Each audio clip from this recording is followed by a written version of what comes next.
Yes. This is a paper that kind of emerges from a forthcoming article that we have, an article rather that came out not long ago in Crime Fiction Studies, looking at a sequence of 5 works produced in collaboration by members of the Detection Club. Behind the Screen and The Scoop, and The Floating Admiral, all of 1930 and 1931.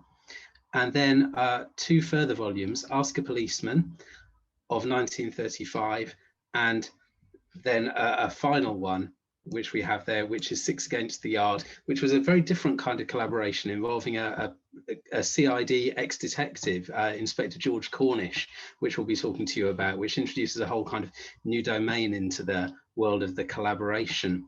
And so those are the 5 works that we're going to be looking at as we go on today. So next slide, please, Roger. So here, colleagues may be aware that Andrew and I are both educationalists as well as literary scholars, and we're particularly interested in intersections between learning theories, theories of mind, how do we perceive, how do we understand the world, where's the boundary between the given and the non-given world. All of that stuff surfaces very interestingly in detective fiction. And in our work on the Detection Club and on these collaborative texts, we're particularly interested to apply some theories, some of them from education theory, some of them used in literary theory. In particular, Roland Barthes' notion of the writerly text, the idea of some texts making themselves available to be rewritten, restoried, taken up from within and recharacterized, which is something that obviously in this kind of round robin or relay race model of detective writing with different contributors bringing a different take is something that takes place. But also in some of these texts, the texts actually invite the readers to do a lot of the restorying or rewriting. We're also drawing on Jerome Bruner, the educationalist, the cognitivist, constructivist, who is very interested in the idea of the boundary between the given and the non-given world, and how far what we think we see and what we think we take for granted is often actually a function of mind and a construction of mind. And then ranging a little more into literary and socio-cultural theory, we're interested in applying the works of Mikhail Bakhtin to these texts. We find particular aspects of them come alive if you use Bakhtinian notions of the carnivalesque and the subversive, and also the Bakhtinian notion of dialogism, the idea that each utterance is actually embedded in some kind of counterbalancing discursive pattern, which again lends itself as a theory particularly well to this group of texts.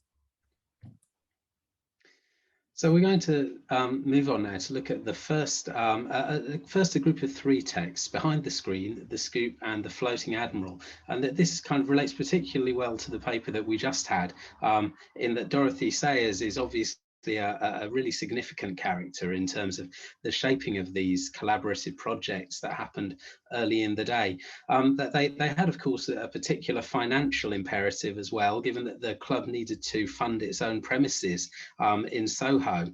And so there was obviously a kind of financial imperative behind these, but that's not where their interest ends. And it's obvious that Sayers in particular had a particular interest in what she could understand from the form and the relationship between readers and writers, even if those other readers were in the first instance other writers, in terms of how the form could be shaped. And so the first of these, Behind the Screen, Sayers had some interesting things to say about the methods that were used in the construction of this particular volume. And it was obvious that the planning for this particular volume was partly independent and partly shared. She wrote after the event that the first 3 authors carried the story along according to their own several fancies. So there we have, I suppose, the independent action of the writer without reference to anybody else apart from themselves and their own genre. But then at that point, a second stage of kind of interaction occurred.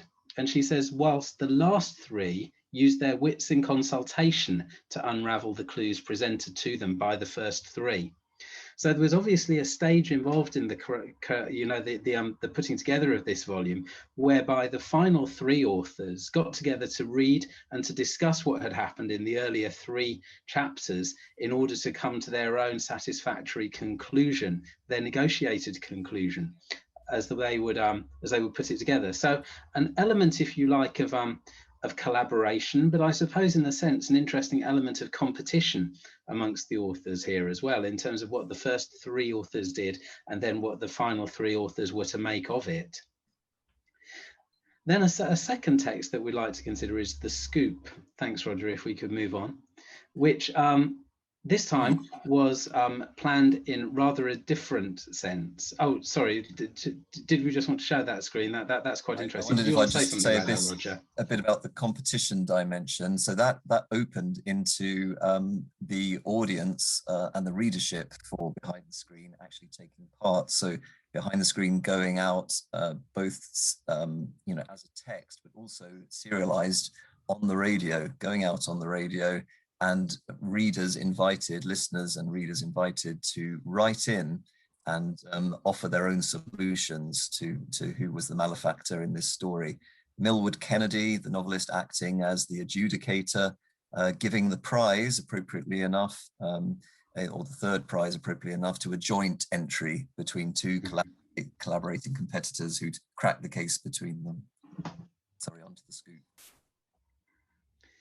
So we then have the second of the two collaborations, the Scoop, which was rather a different kind of text compared to Behind the Screen, in the way that it was actually put together, in that this time the writers, rather than dividing into two teams, if you like, took a shared design from the outset. Sayers said that the plot was, quote, planned in rough outline by all the authors in the committee. So a shared design from the outset this time. So a different kind of collaborative game, if you like, whereby rather than competing with one another in a sense, the writers were working together to how they could understand what they were going to do. But then, of course, some interesting issues emerging in the actual working out of the project. And here Sayers again, that each writer was free, quote, to develop his own style and method. So there was no attempt within this to develop a kind of, you know, unitary style between the writers. The issue was around plot and the way in which they would work together through the plot to create the most effective story that they could. Interesting to consider the issue of editorial design in that, going back to the paper that we just had from Victoria as well, in that it's obvious that Sayers took a fairly direct hand in managing this project, because it's you know, it's clear that where writers were working, that there was a need for them to make reference back to a central point. And Sayers says this, that any point of detail which arose in the course of working the chapter out was to be decided in consultation with myself and the other authors. So a clear intention here that there would be a control over the outcomes of this volume that was perhaps a little bit different to what had happened with Behind the Screen. The third of the three texts that we're going on to look at here is The Floating Admiral, perhaps the best known of these early collaborative texts, I would suggest. And in this case, the writers took a different model again. In this case, each author was free to write whatever they wished, and then they were going to pass the story on. So a kind of game of consequences in many senses, that kind of writing game I remember playing when I was a child. However, what was expected of each of the authors was that they would write their own solution, the solution towards which they were working in their own chapter. Now, of course, that would be very different from authors writing the early chapters to authors working late on, and it's evident that not all of the authors complied with the requirements. Some of the authors just kind of rolled over and gave up at the thought of having to supply a solution, and wrote words to the effect of, I haven't got a clue. But again, really interesting to look at the processes that are involved here. And again, Sayers gives us some really interesting insights to this, highlighting the kind of pluralities and ambivalences that are intrinsic to detective fiction. Despite the tendency of the genre perhaps to insist upon the idea of unitary meaning and irrefutable truth in terms of the kinds of conclusions that they draw at their ends. Sayers was at the end of this project a lot less certain about whether or not that actually had any meaning. So going back to, again, what Victoria was saying, I suppose, that question of at what point the idea of certainty and coziness and comfortableness came in relation to the Golden Age novels that we're thinking about here. This is what Sayers said after the completion of The Floating Admiral. We are only too much accustomed to let the great detective say airily, "Cannot you see, my dear Watson, that these facts admit of only one interpretation?" After our experience in the matter of The Floating Admiral, our great detectives may have to learn to express themselves more guardedly. And so I guess at the end of thinking about those three texts, to offer a gloss from Roland Barthes, perhaps, at the end, the idea that these texts are perhaps doubly writerly, in that they allow fictional sleuths the freedom to interpret widely how crimes might have been committed, and for that to operate within the textual space, but that then to move into the extra textual space where we have a group of readers who are free, of course, to supply their own, their own readings, their own rewritings of detective solutions, and even dispute them should they wish to do so. So over to Roger now. So next up in our pattern of Detection Club collaborations is Ask a Policeman, where you have this group of novelists contributing. And in the spirit of, since we talk about game and game, I have put in the chat there a drag and drop task that's open for all. If anyone wants to drag the relevant name to the relevant Detection Club member, some better known than others, you're welcome to do that. There's a bit of a trick question in there, in that one pseudonym is given, one pen name is given for one of the individuals there. Answers to be revealed at the end.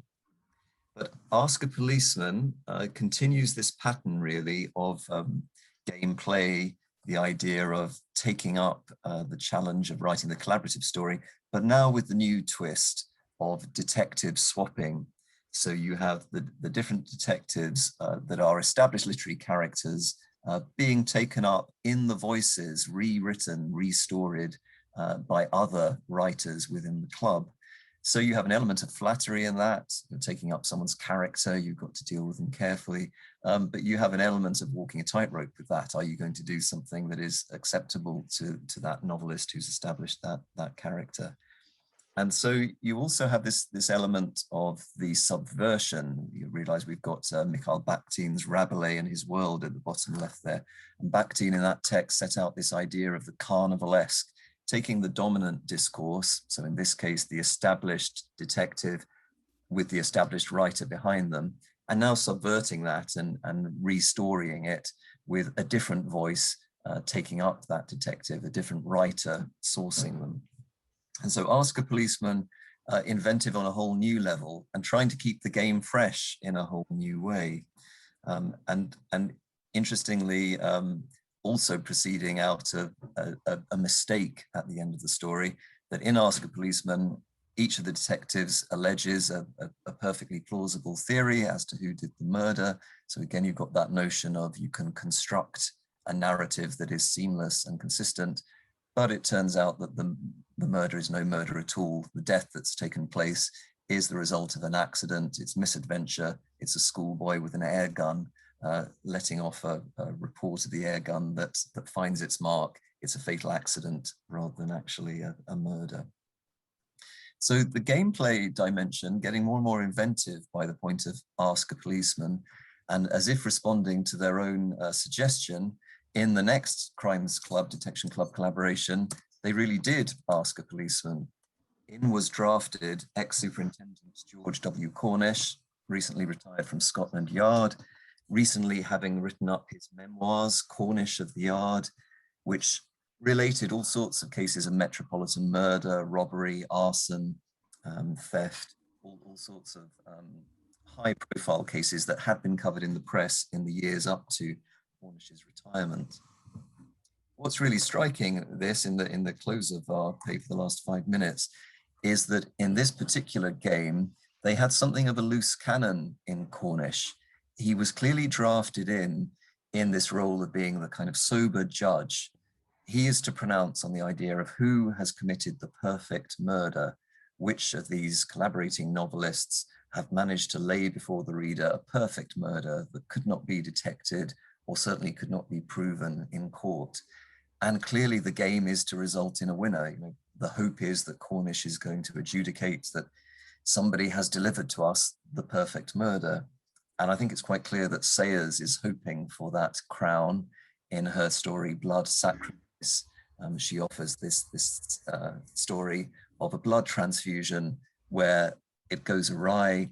It's likely that the person donating the blood is aware that their blood group is incompatible with that of the recipient, and that actually that act of omission, failing to speak up, was in fact an act of murder, she argues. So quite profound, kind of ethically and morally. It has a kind of gravitas that you'd expect of a Sayers story.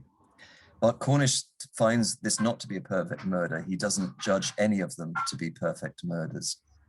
And indeed, it's interesting to look at his real life experiences that he writes up in Cornish at the Yard, and he has something to match every outlandish crime fiction story. I'll give you two examples. Freeman Wills-Crofts gives us the example of the parcel bomb in his story that seems a very outlandish and technical device and creates an alibi that the killer is not present at the time of the murder. But for a real life equivalent of that, Cornish solved the Highgate arson, the perfect crime that failed, where somebody really did rig up an arson device, in this case using a clock and a bit of electronical engineering, and set fire to his own shop in his absence as an insurance fraud. But this perfect crime was busted. Likewise, Cornish really did have some perfect murders in the sense of them being unsolved. He seems to have been particularly haunted by the early 1930s murder of schoolgirl Vera Page. He wrote about that case elsewhere. And the fact that that was never brought to justice, he seems to have a firm idea of who the killer was, but the fact that this person was never brought to justice seems to have haunted Cornish and seems to cause him to reserve judgment and not give the literary novelists their crown of the perfect murder, knowing that in reality, the perfect murder is actually something that falls through because of lack of evidence or falls through because of simply failing to make a case rather than the kind of ingenuity that the novelists trade in. So I think one of the things that's fascinated us going through is the way in which these texts are a really complex set of games. And that what we have here is a group of writers who aren't, perhaps, lazy in the sense that perhaps Golden Age writers were seen as being in pursuing easy formulae, but writers who are really thinking in a whole range of imaginative ways about how they were doing what they did. And we're looking at different ways of engaging in discussion of that, both in the kind of critical realm, but also through their own creative work, using their own creative work as a kind of medium for dialogue, of call and response, if you like. And then the troublesome nature of that final collaboration with George Cornish, which obviously led to quite a fairly public spat between him and Dorothy Sayers, who was probably a fairly formidable person to argue with and confront, I should imagine.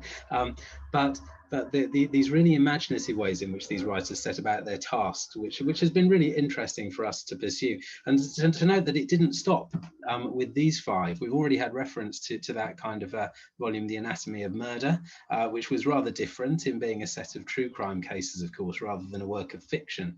But then other volumes coming later with which Sayers was still involved, a couple from the 1950s there with Crime on the Coast and No Flowers by Request, as well as a sequence of plays that were written for the BBC Light programme, which were broadcast in 1948, including probably the best known of those is Butter in a Lordly Dish, the Christie play. But plays also there by Cyril Hare and E.C.R. Lorrock and Sayers and others as well. And Anthony Gilbert, I believe, was one of the other writers. So an ongoing, project that these writers engaged in terms of collaboration, which shows the value that they felt in terms of their own understanding of their form and their work that they gained from this kind of collaboration. So thank you very much. Thank you. That's our ongoing work in gameplay, and just rounding off the game that you kindly contributed to. Yes, that's the right sequence, and that's unmasking Anthony Berkeley as Francis Isles. So well done to those who completed that task. as you can see, we offer it up in a spirit of game. Thank you.